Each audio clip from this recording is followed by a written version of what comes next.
حضرت موسی علیه السلام خواته یو سړی راغی، وی قربان زه به تا نه دین زده کومه، زه به تا سره یم.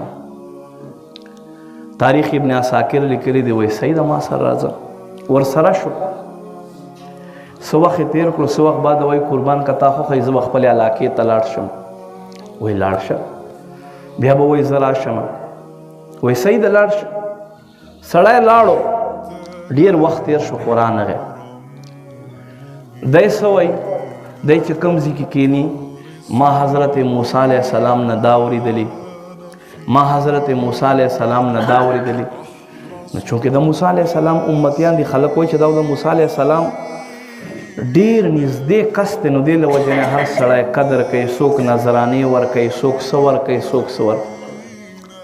نو دغه سړي دا پیشه جوړه کړه، بس چې چېرته ځي ما موسی علیه السلام نه دا اورېدلي، موسی علیه السلام دا ویلي، موسی علیه السلام دا فرمان، خلک ورته راغونډېږي، خلک اعتبار پې باندې.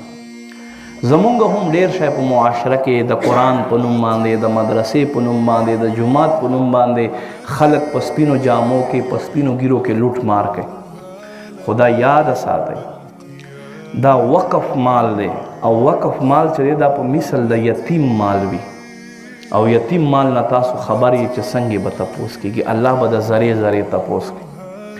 نو هغه قاري صاحب چې نوم د مدرسې کوي او کور پې جوړوي، دنیا آباده خو آخرت برباد دی.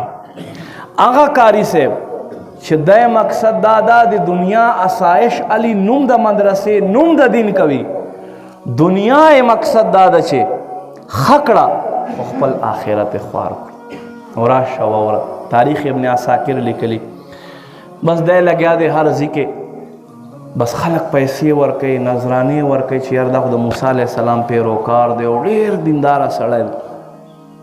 یو ورځ حضرت موسی علیه السلام د دوی علاقې یو سړی ولیدو، ورته فرمایي فلانیه ته فلانی پیژنې؟ وایي هو بلکل یې پیژنم.